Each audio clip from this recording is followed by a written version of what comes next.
This interview is with Fran Balkwill, OBE and Fellow of the Academy of Medical Sciences.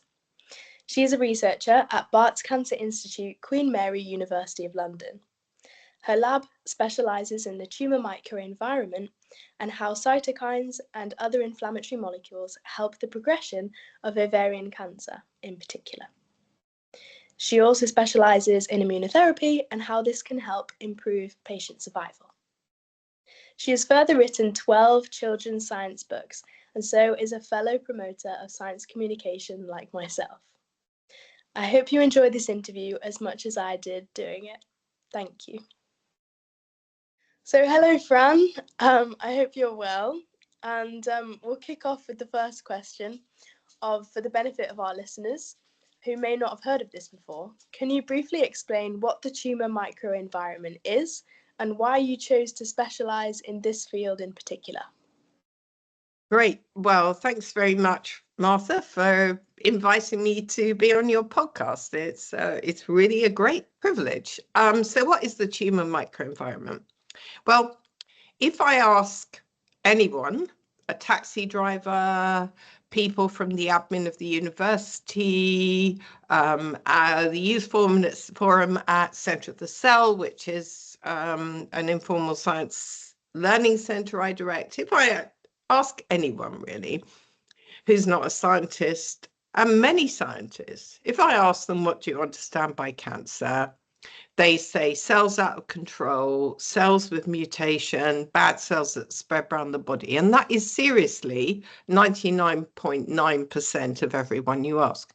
Well, that's really only half the story as far as I'm concerned, because cancers are, you can think of them as rogue tissues or rogue organs.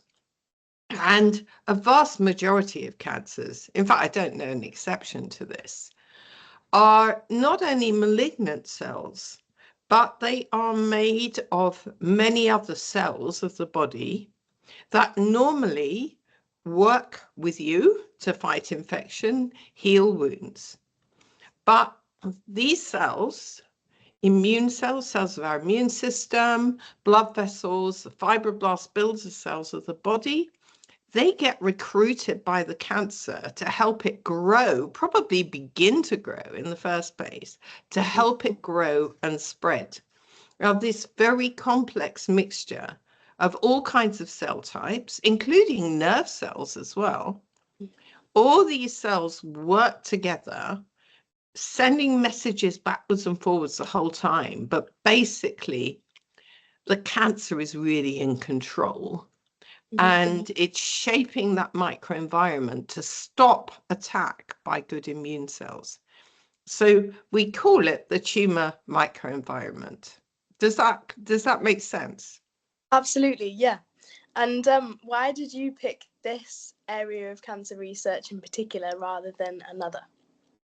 Well, it goes back to rather a long time. I think it was 1987. I was reading a review in the New England Journal of Medicine, which is the premier medical journal, by this scientist called Howard Dvorak. And the review was entitled Tumours, Wounds That Do Not Heal. And somehow that just grabbed me. And at the time, a lot of people, when pathologists, you're going to study a lot of pathology in your next year at university. A lot of pathologists would see the cancers and they quite rightly look at the malignant cells, looked what type it was, where it came from, how many, whether the cells look particularly invasive, etc., etc. And then they put high inflammation or, just something about stromal reaction. And they didn't think it was important. But it just really, grabbed my attention. And I've been fascinated by it ever since, really. It was that really started me out. And what are those cells doing? Are they just bystanders? Are they just sort of wandering in and out saying, what's going on here? But it's got nothing to do with us. Let's go on our way. But we know now that it's not. And also that understanding what those cells do gives us new and really exciting opportunities for cancer therapy. Absolutely. And we'll dive into that a little bit later. So another basic for the listener is that all these different cells, as you've explained, within the microenvironment of the tumour, they release these inflammatory molecules called cytokines. So you've had a very incredible career, and you've released some amazing papers. One of them in particular, a Nature paper called Harnessing Cytokines and Chemokines for Cancer Therapy. And here you highlight the importance of enhancing the growth inhibitory and immunostimulatory effects of certain kind of cytokines, which maybe you could go into, called interleukins. So these are IL-2, 7, 12, and 15. So before we go into the other kind of cytokines, could you just explain a little bit about these? Okay, well, I told you that the cells of the tumor microenvironment talk to each other, and one, not the only, but one set of molecules are the cytokines. And cytokines, a lot of people don't know, everyone knows they've got hormones, but a lot of people don't know about this wonderful orchestra of cytokines we have that, again, normally control wound healing, normally control the immune response. And in cancer, this goes out of control. The paper you're talking about was actually a review. Okay. So it's a review of the literature, and it was published in Nature Reviews Clinical Oncology. And what we did in that review, now let's step back a bit. So when in the early days, when say the 1990s, 2000s, cytokines were being discovered the whole time, new ones. You know, at the first it was up to interleukin 8 or something. Now I've lost count, it's probably interleukin 45 or something. Interleukin between leukocytes, between immune cells, but there's other classes. So it's really complicated. There's huge families of these. But because some are really important in stimulating good immune responses, in the beginning, people thought, well, if you gave people more of these cytokines, you might fight the cancer. But it doesn't work like that, because there are many mechanisms in the body to stop them circulating for too long. And in fact, when you've got too many cytokines circulating in your body for too long, you feel like, ugh. Yeah. In fact, when you've got flu, COVID, the reason why you feel so bad is that all your good cytokines, the body's furiously trying to beat this infection, and it makes loads of these cytokines, and you feel like absolutely horrible. So, but there are good sides. They can be sort of harnessed. That's the title of thing, by linking them with other treatments or giving them with other treatments. And in this review, we look back over the early days when people tried to give people, say, interleukin 2.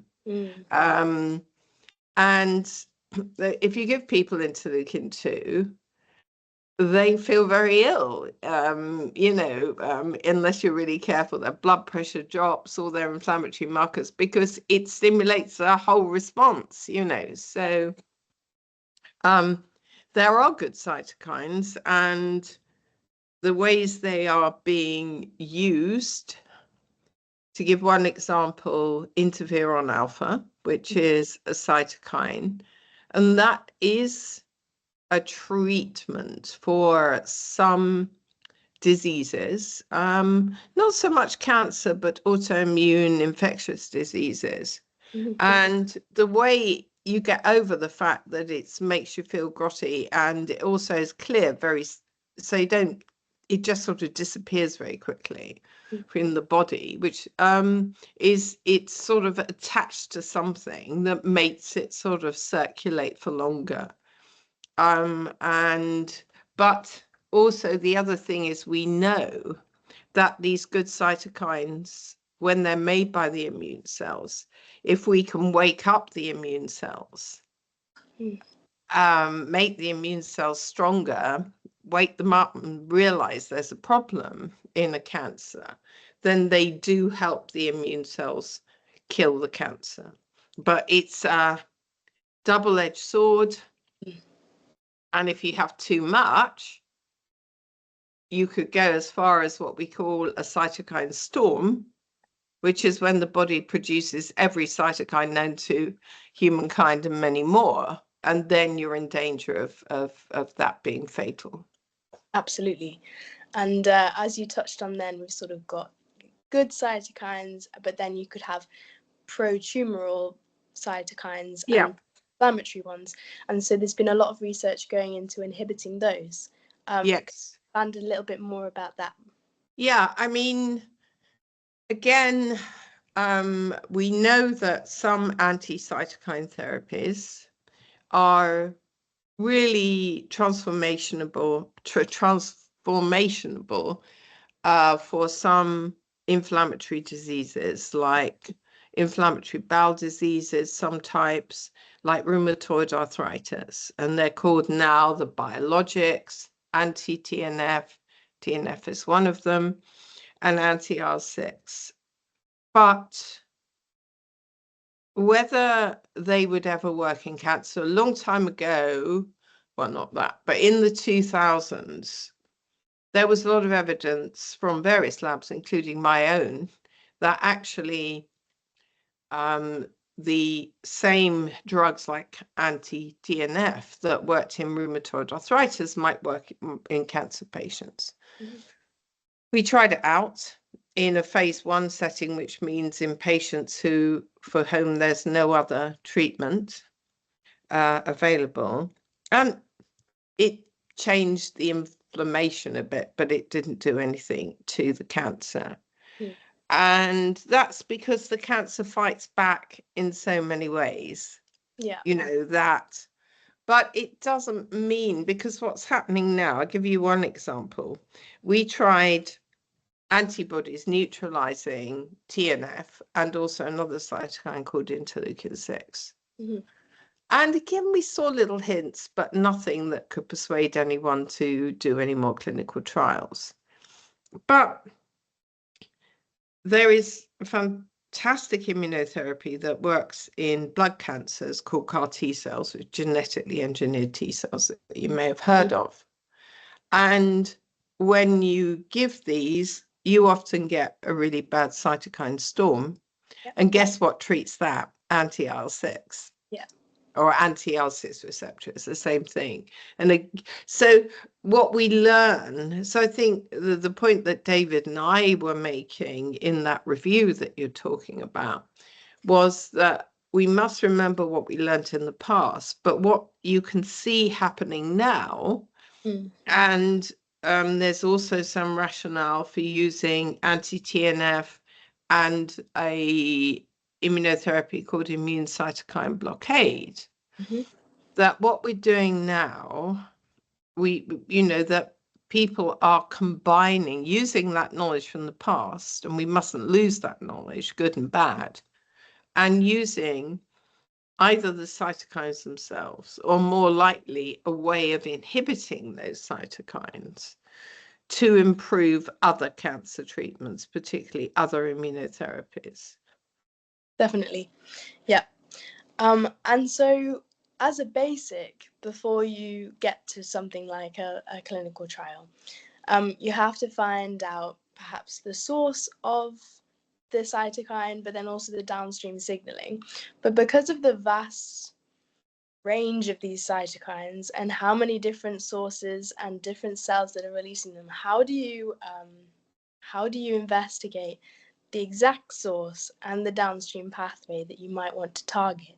What are some different? It's hugely difficult because the cytokine network, as we like to call it, is designed so that if you're missing one cytokine, something else will take over. Yeah. So if you inhibit that one cytokine, something else will pop up. Yeah. So now with some of the amazing single cell technology, where you can see what each single cell, you can get an idea about that. But it is very, very difficult to really understand, particularly over a long period of time, what cells make what, under what conditions, and what happens if you try and stop them doing it. Because the minute you take one bit of the jigsaw or something out, then loads of other things change. Yeah. And so you can, I mean, one of the key experiments that we did was to have mice, again, coming back to this inflammatory cytokine called TNF. And we were very lucky to get some of the first mice that had been bred not to make TNF. Now, for a start, you think that they would be in terrible trouble because it's such a major cytokine. But they, it was quite strange things that were wrong with them, but it wasn't very much. They looked fine. But when we treated them with a carcinogen and an inflammatory agent to make them get skin cancer, they didn't get skin cancer. So that's fine. But that's taking out TNF in a whole mouse. Yeah. And it's a bit more difficult where you've got a patient with cancer, and that was a very, that was a sort of model of a model, so it wasn't, but it showed what was the potential, but it was never enough. So it is very difficult, but with the new technologies, we can understand this a lot more, but it doesn't really help us. Oftentimes, a little bit of serendipity as well. But certainly, and the other thing is that they are good and bad. That's the other problem. If we want to really confuse people, then I use TNF deliberately. I use its initials because it's actually called tumor necrosis factor. So that sounds good. Tumor death, necrosis means death. Yeah. So this is a factor that causes cell death. So what's that doing promoting cancer? And that's because it can go down two pathways. One which is all about cell death, and one which is about cell proliferation and making loads of other cytokines. Yeah. And the default pathway is that making loads of other cytokines and cell proliferation. But if you do certain things to cells or use it in a very special context, it's actually kill cells. But that can be quite useful because it's one of the ways that T cells kill cancer cells. So we have all these, and so you could say, although it's not really been proven, that you could say, well, I give an anti-TNF to a patient and that will reduce the inflammation in the tumor microenvironment and make it easier. But you may stop the good T cells killing. So, and you may stop cell death caused by something else. So it is a very, very difficult. But there have been successes, and I think in that review we sort of pointed out some of the ways that people are successfully using, for instance, coming back to the CAR T cells. What people have done is what they call the fourth generation ones, which have got all kinds of addition to these genetically engineered cells that can home into tumors. They've put in the ability for a cytokine gene to be, a cytokine protein to be made, one that will keep the T cells really healthy and active. And so it's not a simple thing, but understanding these molecules like cytokines can allow us to improve, maybe I would say, cancer treatments. For sure. And you touched on this slightly already, but you've gone from wet lab, bench, research to mouse models to clinical trials. How did you find the transition between these and the different pressures that these all bring? Oh, they all bring different pressures. And one of the things that I think I've learnt, and it's not so much pressure as it's something to be really aware of, is that all the modeling in silico or modeling in mice or modeling in various other lab models, they're all models. And what we really, really need to do is really fully understand the situation in the patient that we're trying to deal with. Yeah. And I think in the work that we do now, which is focused on a particular type of ovarian cancer, we made a real effort a few years ago to make some models, first in mice and in the lab. But let's talk about the mice first, where we could replicate to a certain extent, to a good extent, the tumor microenvironment that we find in the patient. So first we studied the tumor microenvironment of the patient. Then we made some mouse models and then we checked how close they were to that. That's first thing. Second is that in any of our experiments now, we only ever treat advanced disease, or most of them anyway. So it's like we're dealing in the patients. And the third thing that we did was to try and make a load of mini human tumor models with different cell types. Very difficult. But the great thing there is we can take out one cell type and we can really look at, and we get results quickly. And so I think for any future clinical trials that we might do, we will make sure that we've got lots and lots of model data from different. Yeah. So we build up a pattern so we can have more confidence that it might work in patients. I've learned a lot of how not to do it rather than how to do it. Definitely. So one of the key themes that you focused on with your knowledge about cytokines is CAR T therapy, as you've touched on already. And so for the listener, this is where patients' own T cells are taken out of the patient, they're modified, they add on something called a chimeric antigen receptor, and then they're infused back into the patient. That's the basics. And then these CAR T cells will then go and target the specific antigen within the tumour. So what advances, you've already touched on this a bit, of how you could include cytokine producing genes within these CAR T, but can you just explain a little bit more about what advances exist to help improve both the CAR T survival and the half-life of these cytokines that these produce within the patient, but also reduce the chances of this cytokine storm that you've already touched on as well? Yeah, I think, we don't do an awful lot of work on CAR T cells, so I wouldn't call myself a CAR T cell expert. But as I said before, I think you can make them as active as you want, more active than they could be if you add in the cytokine.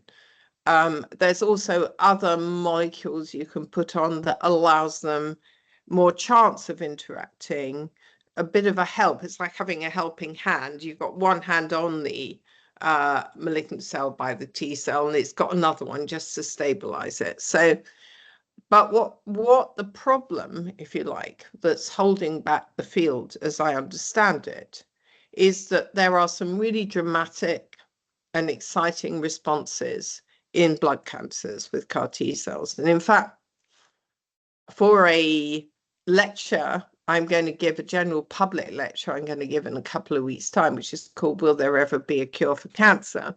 I've been asking my colleagues about, what's latest in the whole cancer research. cancer treatment world. And I was speaking to two very eminent blood cancer professors on Monday.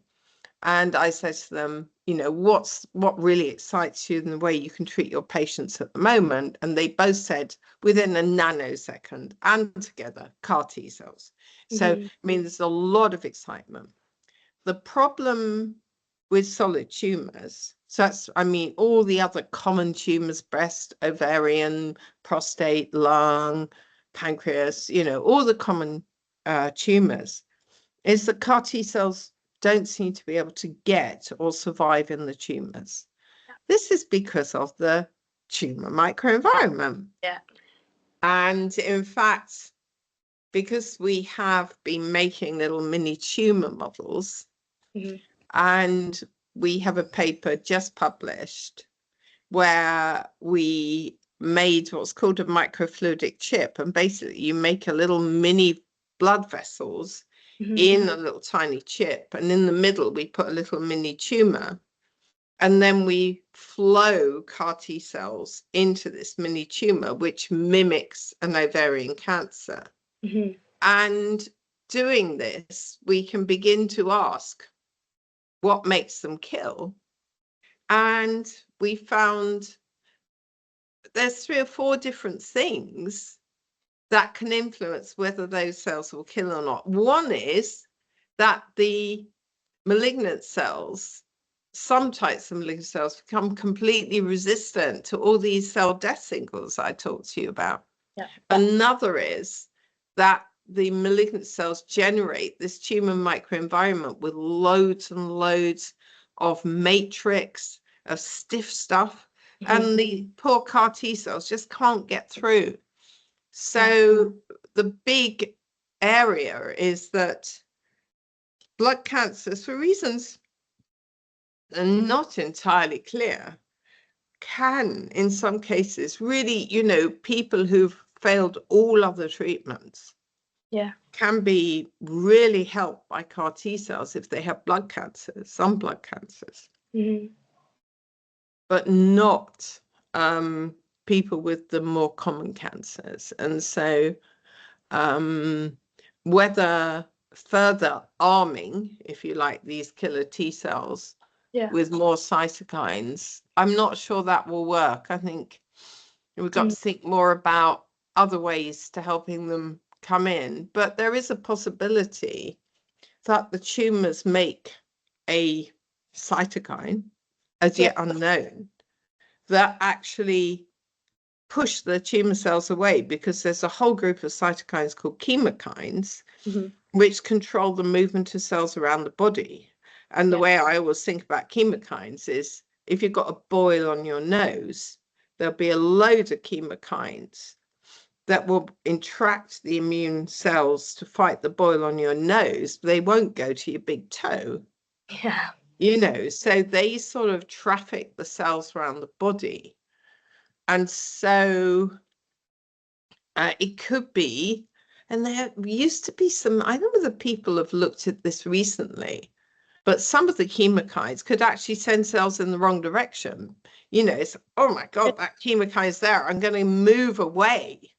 And I think it's called Fujitaxis or something. And so it could be that the cancers are also producing chemokines that deter the CAR T cells. But that's a lot of research that needs to be done at the moment. Definitely. And altering the tumor microenvironment in different ways isn't just to help immunotherapy, but also can help chemotherapy or radiotherapy. Yes. Could you expand on that a little bit? I think that there's a lot of mileage in that. And what we also got to remember is that chemotherapy and radiotherapy can be immunotherapy, and are probably immunotherapies, because actually they create death and destruction, and new antigens, and they can wake up the immune system. If you go too far, then you suppress the immune system. But it's something we're working on a lot in my lab at the moment, is you know, it's very clear that when you give ovarian cancer patients 3 cycles of chemotherapy, that you've woken up a whole load of new immune responses in the tumor microenvironment. But it's not enough because the cancer fights back. So combining chemotherapy, radiotherapy with immunotherapy just at the right point. Yeah. And the question is when that right point is. That's the difficult thing. So sorry, carry on. No, I was just going to expand on that. So how do you go about deciding what the best combination therapies might be? Very, very, very difficult. What we can do now, and it's not possible in all cancers, but say in this high-grade serous ovarian cancer, which is what we study, a lot of patients have a diagnostic biopsy. Then they have 3 cycles of chemotherapy. Then they have surgery. So on a good day, if we're really lucky, we can get a sample at the beginning before they have any treatment, and then at the end of 3 doses of chemotherapy. The problem is we can't keep on monitoring them. We can only study them at one time point when they have the surgery. And if we try and look in the blood, at this moment in time, it's not giving us the kind of information we need. And so we're modeling this in our mice, where we've got the models that have the same tumor microenvironment. And what we find there is, as we have predicted, and we can then study it over a number of weeks after chemotherapy, that there is a point, a week or so after the end of the chemotherapy, when there's beginnings of a really important adaptive specific immune response. And all the right cells are there. And in the ones that respond to the chemotherapy, they remain there. But in the ones that don't respond to chemotherapy, then it sort of peters out and the cancer wins.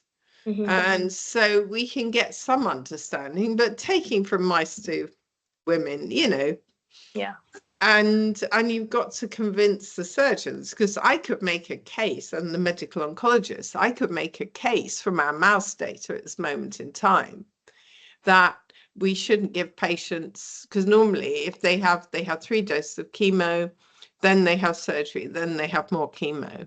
My case is that I wonder whether we shouldn't not give them any more chemo, but give them immunotherapy at that point. But of course, it's very difficult to persuade someone who knows chemotherapy with 6 doses will give patients the best chance.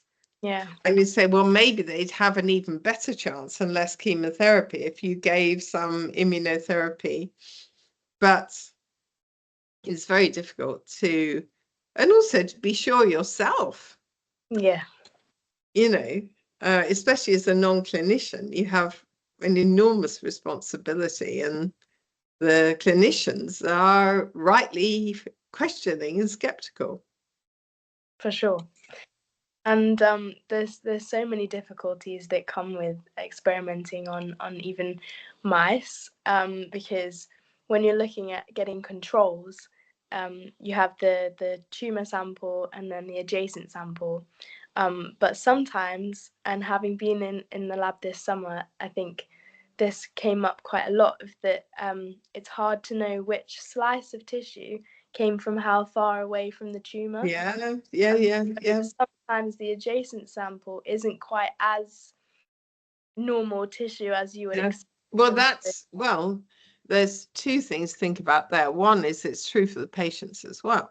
Yeah. And what you've got to remember is that if you've got a tumor in the tissue, it's not just going to influence that tumor and that microenvironment and the fibroblasts and the blood vessels and the fat cells or whatever around it, but things are going to move out from that.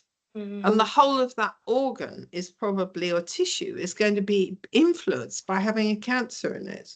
Yeah. So what is your normal control? It's really a organ in mice, of course, they're all the same, so you can do it. The best control is the organ from a mouse that hasn't got any cancer in it at all. Yeah. Rather than, or you need to do both, because that gives you an idea of what the local effect of the tumor. Mm-hmm. The other thing that is a worry is that just because of costs and ethics, when we use mice in experiments, we use young adult mice. Mm. When we really should, if we were being really cautious and careful, we should use middle-aged mice. Yeah. Whereas we tend to use mice that are 6 to 8 weeks old. Yeah, that's true. Which is young adult in mouse terms. So, but it's all right because we get important concepts. Lots of new treatments started off in mice. This is fine. But we just have to be aware. Mm-hmm. We have to be aware of the positives, but also the pitfalls. And the thing that really bugs me is when you see experiments in mouse models that lead to a clinical trial and people have put 1 million cells into a mouse. 1 million cells is nothing. You can't see 1 million cells. Yeah.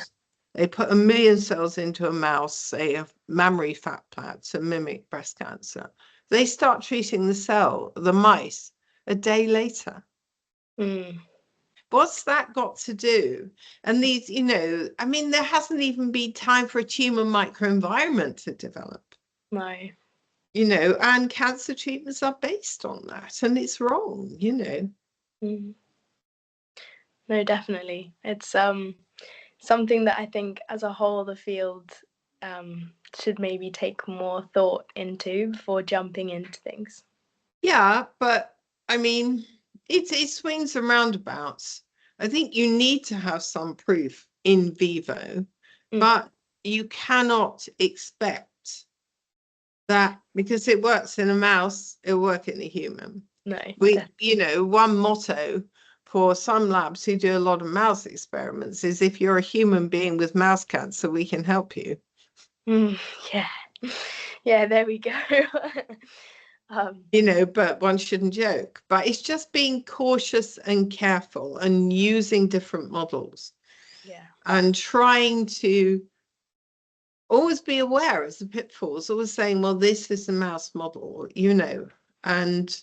but we could make the possibility that this would work, and always what we like to do is get the results so far and then see if we can find some evidence from our pool of patient data or patient samples, so that we start off with a clinical problem in the patients, what is the problem?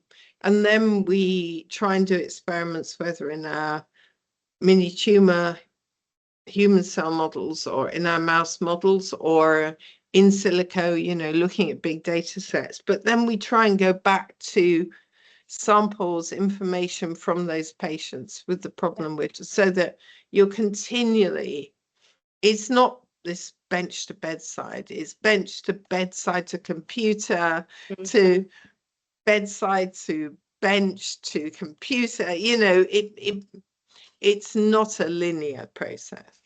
Yeah, no, definitely. So just for time purposes, we'll skip to the end. So Sure.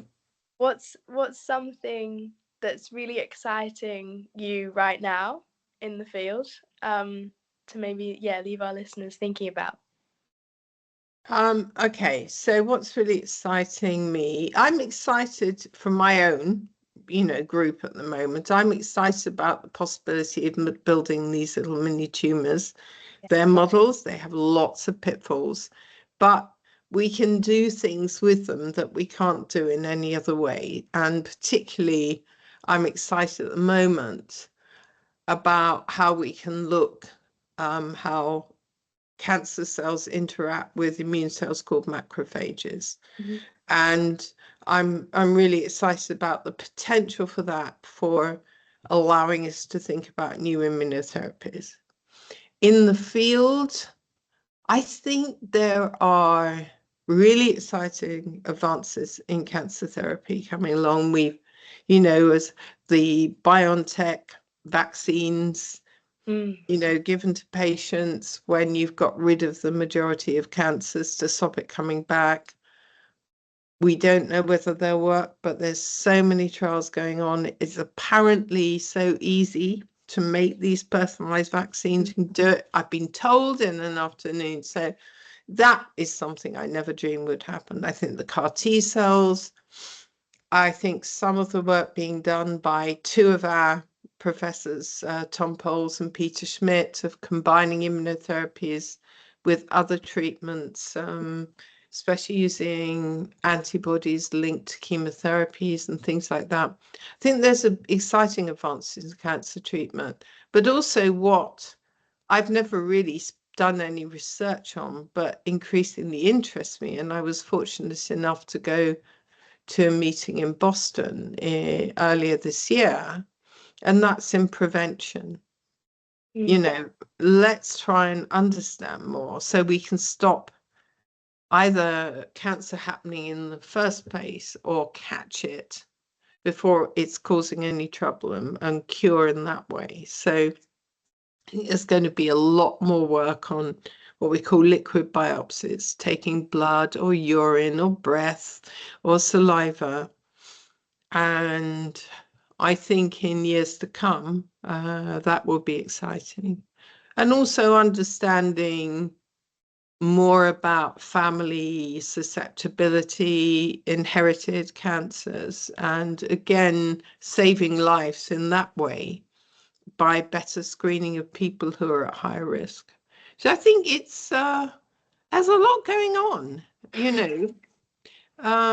doesn't help people who have terminal cancer, except to say that, there are lights at the end of the tunnel that I'd never have dreamed of when I started my career.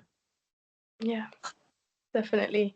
And thank you for all your work that you're doing. It's amazing. I've certainly enjoyed listening about it and reading up about your papers. And so thank you so much for your time as well. A pleasure. And good luck with your third year.